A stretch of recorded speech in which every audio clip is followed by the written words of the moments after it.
Olá, meu amigo, minha amiga, muito obrigado por vocês estarem aqui no Portal do José. E nós todos estamos sendo bombardeados por essa notícia, o episódio que envolveu a prisão e a soltura do criminoso André do Rap. Será que esse debate está sendo proposto para a sociedade de uma forma honesta, de uma forma isenta? Os meios de comunicação querem que a gente tenha uma consciência crítica do porquê essa situação toda está acontecendo? Será que tem gente muito mais perigosa que o André do Rap tratando dessa questão nos poderes da República? Pois bem, nós vamos discutir isso agora. Você que está chegando, convido você a se inscrever no nosso portal, você tomar conhecimento dos nossos outros vídeos também. E vocês todos eu convido a darem o joinha e mandarem os comentários, que são sempre muito importantes, são preciosos aqui no nosso portal. Gente, os meios de comunicação têm debatido e hoje o Supremo Tribunal Federal está decidindo o que vai fazer nesse tipo de situação. Uma pessoa presa que entra com habeas corpus, se ela deve ser solta ou não, em que circunstância. O jornal aqui, o Globo, né, está tratando esse tema na capa, mas todos os jornais do Brasil inteiro estão tratando dessa questão.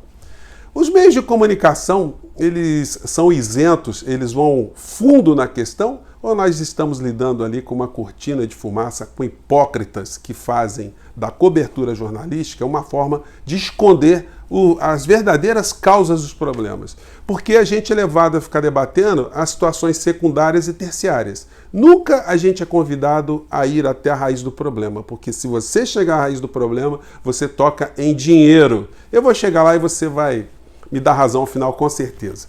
Eu estava vendo esse trabalho que eu peguei aqui nos meus arquivos, né, que é uma publicação da Ordem dos Advogados do Brasil, a seção de São Paulo, que fez um relatório muito dramático nos anos 90, começo de 1990, sobre execuções sumárias de menores e adolescentes, menores de 18 anos, né, lá em São Paulo.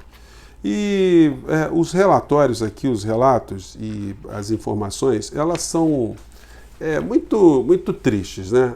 Isso aqui, enfim, eles pegam os laudos cadavéricos, as circunstâncias que esses jovens, essas crianças e adolescentes foram assassinados.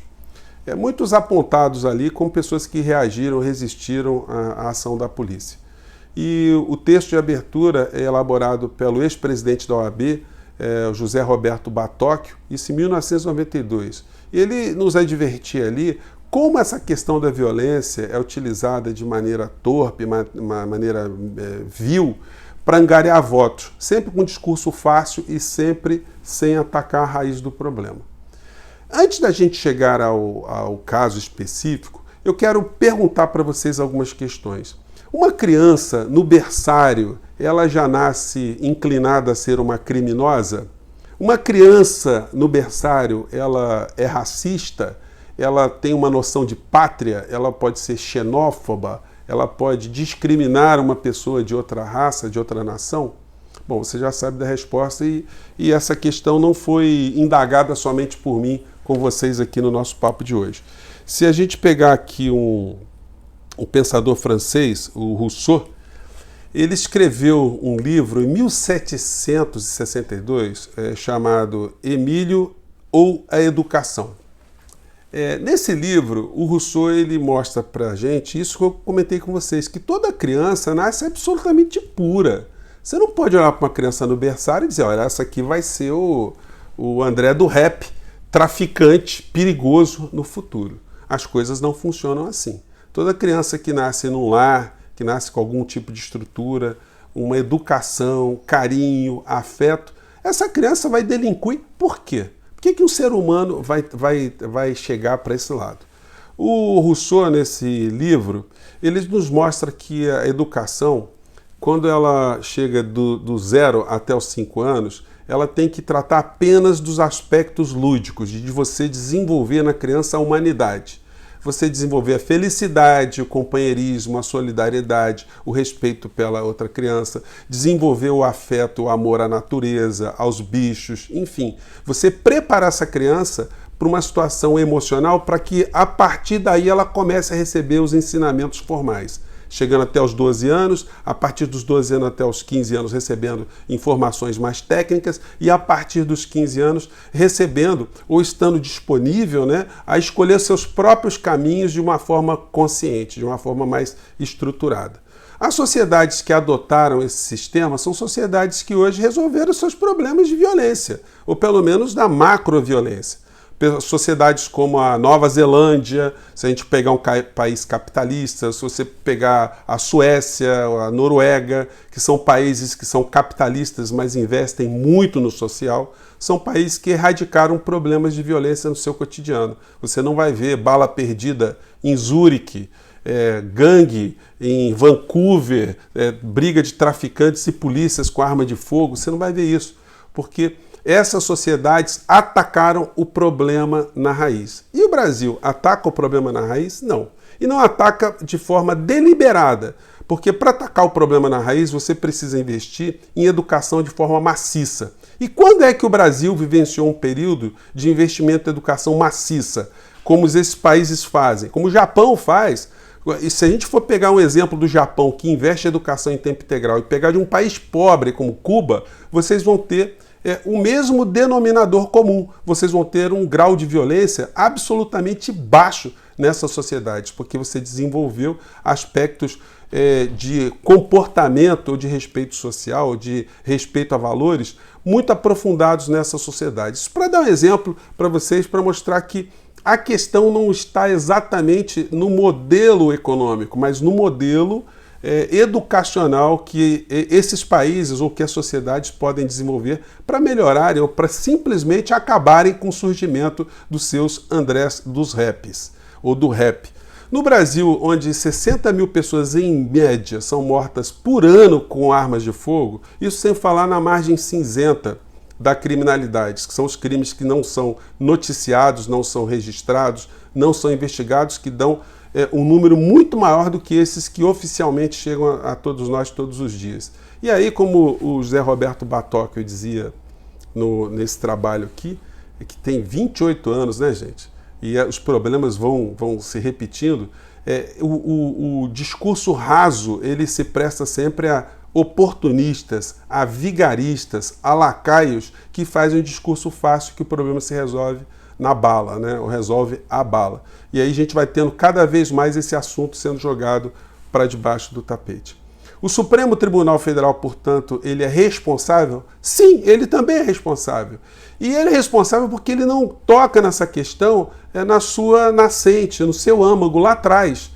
Ele não mostra que tem que ser feita ou feitas, né, políticas públicas que invistam maciçamente em educação para que a gente não tenha esse tipo de situação. Uma sociedade com abismo social tão grande como o nosso vai produzindo milhões e milhões de crianças sem perspectiva, sem educação, sem carinho, sem afeto, sem a possibilidade de sonho, com famílias desestruturadas, criando famílias também desestruturadas ainda muito jovens. Então a gente tem um caldeirão muito grande que, diante do volume de pessoas que são discriminadas e são jogadas nesse atraso social, até que nós temos um número pequeno de pessoas que transgridem, por incrível que pareça. Nas nossas penitenciárias são mais de 800 mil pessoas, em regra pessoas entre 18 e 25 anos. Vejam como é que vai chegando gente no sistema o tempo todo. Por mais que a polícia prenda, a polícia mate e a polícia morra, que os policiais fiquem absolutamente com a noção que estão enxergando o gelo, por mais que o Ministério Público denuncie, por mais que pessoas cheguem até as carceragens e até o Supremo Tribunal Federal em algum grau de recurso ou outro, o problema não para, porque a fonte está chegando cada vez com mais gente. E o que estão fazendo os governos ao longo de tanto tempo? Nós nunca tivemos no Brasil uma cruzada visceral a favor da educação, para a gente evitar que surjam mais Andrés do rap. E esse debate não é realizado, né, gente? Aqui no Rio de Janeiro, nós tivemos o ex-governador Brizola, que criou o programa de educação integral, e ele foi muito combatido aqui no Rio de Janeiro, pela direita e, por incrível que pareça, pela esquerda. Ele foi muito atacado. O CIEPS, para essas pessoas, era uma escola cara, uma escola que custava muito caro. Enfim, como se o analfabetismo, a ignorância, não fosse muito mais caro que essa situação O Brizola preconizava, junto com o educador Darcy Ribeiro, que as escolas tinham que ter horário integral, comida para as crianças, local para as crianças exercerem o seu aspecto lúdico, as quadras, piscinas, enfim, tudo aquilo que os países desenvolvidos proporcionam para suas crianças. Enfim, isso nunca aconteceu no Brasil. A gente teve programas educacionais que foram meritórios em algum aspecto, que tiveram alguma atenção em outro, mas a gente nunca enfrentou essa situação de uma forma absolutamente com uma política de Estado determinada a resolver os problemas do nosso país nessa área. Portanto, nós vamos continuar a ter mais Andrés do rap, infelizmente. As crianças vão continuar ainda, ou muitas crianças vão continuar ainda a viver num país sem perspectiva, crianças que são tratadas como bicho, que nascem como bicho, se alimentam como bicho e depois a sociedade quer que elas desçam para o asfalto e se comportem como cidadãos suecos, cidadãos noruegueses, cidadãos britânicos. Isso não vai acontecer. Um aparelho cego, o aparelho judiciário é cego, o aparelho do Poder Executivo é hipócrita e cego, os meios de comunicação são cúmplices desse sistema econômico que faz com que cada vez mais recursos que poderiam ser jogados na educação vão para gerar ou girar a ciranda financeira. Eu mostrei para vocês aqui já um gráfico, e vou repetir hoje na descrição do vídeo, que o orçamento do nosso país gasta 10 vezes mais com juros e com a dívida do que com a educação. E esse debate não é levado ao cidadão de uma maneira geral. Então, como é que a gente vai resolver essa questão? Amanhã a gente vai estar discutindo outra prisão ilegal, outra soltura legal, outra soltura ilegal, disputa entre pessoas do Poder Judiciário, entre ministros, e o debate sempre será míope. O debate nunca enfrentará a questão, porque para enfrentar a questão, a gente tem que mexer no orçamento, tem que ter uma política de Estado, tem que ter uma política de futuro para o nosso país.